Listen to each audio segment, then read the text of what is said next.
All right, we begin the final hour of Fox and Friends with this. Speaker McCarthy is set to meet with House Republicans today for the first time since announcing formal impeachment inquiry against President Biden over his alleged involvement in his son's business dealings. House Republicans have uncovered serious and credible allegations into President Biden's conduct. These are allegations of abuse of power, obstruction, and corruption, and they warrant further investigation by the House of Representatives. That's why today I am directing our House committee to open a formal impeachment inquiry into President Joe Biden.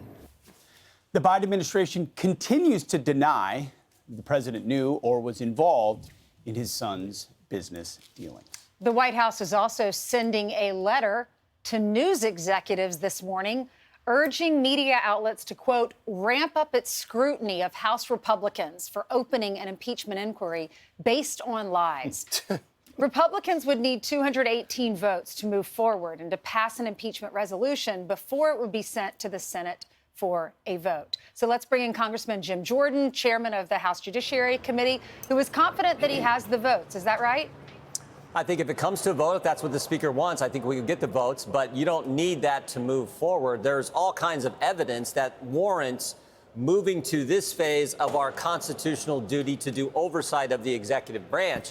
But I think there are four key facts, four central facts that are at the heart of this issue. The first is Hunter Biden was put on the Burisma board. Second, he was put on that board with no qualifications. Third, Burisma asked him, can you weigh in with D.C. to relieve the pressure we're under from the prosecution, from the prosecutor here in Ukraine? And fourth, Joe Biden did just that. He leveraged our tax money to get the prosecutor fired. And that fourth fact is validation of what the confidential human source said in the 1023 form. So that is what is central to this case. And then you got all the other facts surrounding it, the emails, the dinners, the phone calls, the meetings, the 5,000 times he used the pseudonym and all that stuff. But those four central facts are really what this is about. And that's why the speaker has said we're moving to this phase of our constitutional duty to do oversight of the executive branch. But what changes? What more power do you have right now? I'm just reading Andy McCarthy's column, and he says the only thing that changes is the name of the inquiry. You guys were still moving ahead. Do you have more power? Well, if the Speaker of the House, second in line to the president, says we're in an impeachment inquiry phase, I think that means something. I think it will certainly mean something to courts when we get into the inevitable game that's going to play out here, where we want certain documents, we want certain witnesses to be deposed, and the administration says, no, they're going to drag their feet on that. So when that happens, I think that gives added weight to it. And then if we go to a vote, which we're not precluding from happening at all, the Speaker's not said that. If we go to a vote, I think that it gives even more weight to it. But that's the significance, I think, of what the Speaker announced yesterday. Mr. Chairman, what things can you do that you couldn't do before, now with an inquiry determined?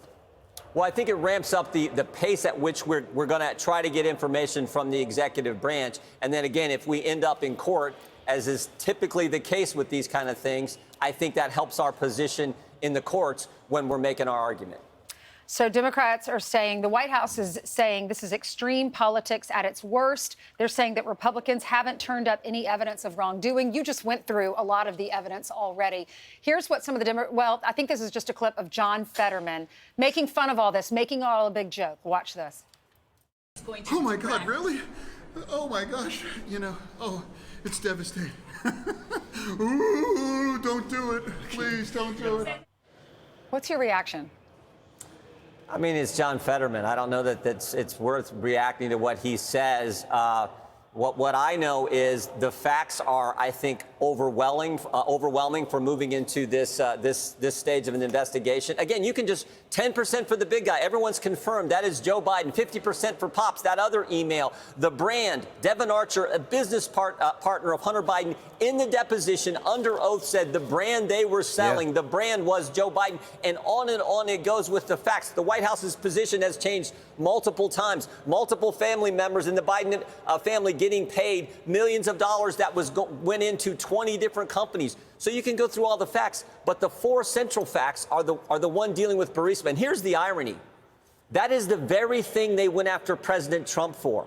They went after President Trump for something that wasn't accurate. They said he held up money and got Ukraine to do certain things.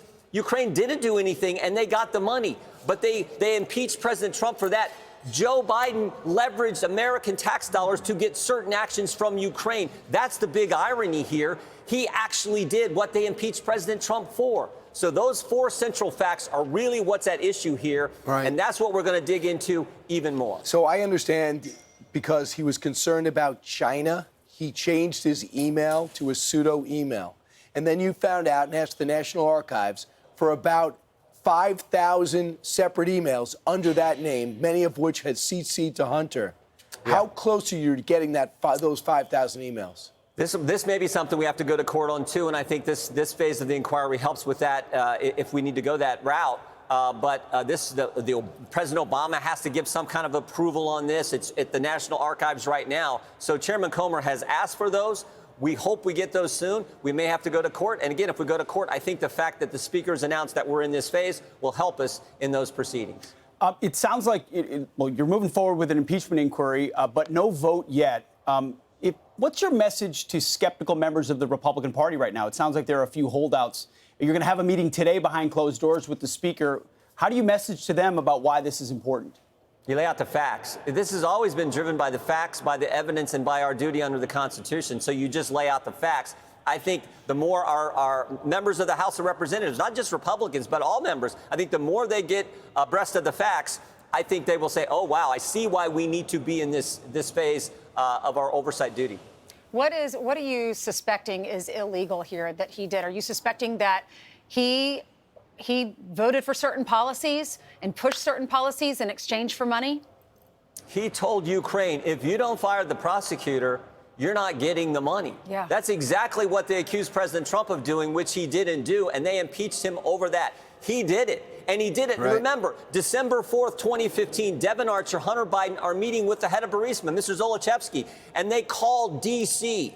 Now, Devin Archer says, I stepped away. I don't know who they talked to in D.C. Come on. They called D.C., and then 5 days later, the vice president of the United States, the current president of the United States, goes to Ukraine and starts the process into getting the prosecutor fired. And he bragged about it on camera. Bragged about it on camera, but leverages the money of the people I get the privilege of representing in the 4th District of Ohio to make that happen, which directly benefited his son. That's the heart of this issue, those four central facts. So I talked to Shokin. He's the prosecutor that was fired. I watched it. And he said he was investigating Burisma. He did think that Hunter and Archer were up to no good. He did say that Joe Biden made Poroshenko fire him. And then tomorrow, I'm going to talk to Poroshenko and see if I can verify that story. Yep. No, I watched the interview. I think it's important. And understand at the time, our government's policy, that was a turnaround, a quick turnaround of what the State Department and the Obama administration's policy was towards Ukraine. And Joe Biden decides to change it 5 days after D.C. gets a call, according to Devin Archer, under oath, his deposition, gets a call from Hunter Biden and Mr. Zolochevsky. Mr. Chairman, real quick, what does this look like in process now that an inquiry's been determined or declared? What happens? Well, I think, again, as I said, I think we ramp up. Okay. Mr. Comer, I think, ramps up in existing committees. There's not a new committee formed or anything like that. No. Right now, it's existing committees. Oversight has the lead. Chairman Comer's been doing great work. We'll do all we can. But we haven't even got into, I think, there's one other key element here, and that is how the Department of Justice, how they dealt with in this unbelievably unorthodox manner, how they dealt with the Hunter Biden investigation. And we've been talking to, we deposed a couple of FBI agents here in the last few days. And the things we've learned there, I think, were really important. So we haven't even got into that and the whole how David Weiss handled this thing. I think that'll be important as well. And we're going to continue to dig into that. What about Eric Sherwin? He was the money guy. Are you going to bring him in? Are you going to bring Bobulinski back? I think those are all witnesses that will at some point probably come in and testify, but that'll be driven largely by Mr. Comer right now in the Oversight Committee. Based on what you've seen, I know you've seen a lot more than what we know about. Is this an impeachable offense? Again, I never want to get ahead of things. I want to do our job, and our job is get the facts, get the evidence. But I think those, as I've said now a couple times, those four central facts, I think, show what's at stake here, what happened here. And to me, that's where it's, and you've got all these supporting facts around that. But those four central facts, I think, are the key and where we really need to focus in on. All right, 61% of the country believe the president was involved in his son's business dealings. 42% already believe it was illegal. And that is CNN's poll. So the message is getting through. Well, the White House is sending letters to the press telling them to ramp up scrutiny and say this is all based on a lie. Yeah. The press has got to get in their corner for a change. Remember, this is the same White House who tried to censor, who were just found by the 5th District federal court, that they were censoring American speech. So it doesn't surprise me that they're writing media outlets and telling them what to do. That's been their mode of operation. Yeah, they're hoping since they get to control them again one more time. Yeah. Let's go to the well. Chairman Jim Jordan, thank you very much for your time, sir. Thank you. You bet. Thank you. I'm Steve Doocy. I'm Brian Kilmeade. And I'm Ainsley Earhart. And click here to subscribe to the Fox News YouTube page to catch our hottest interviews and most compelling analysis.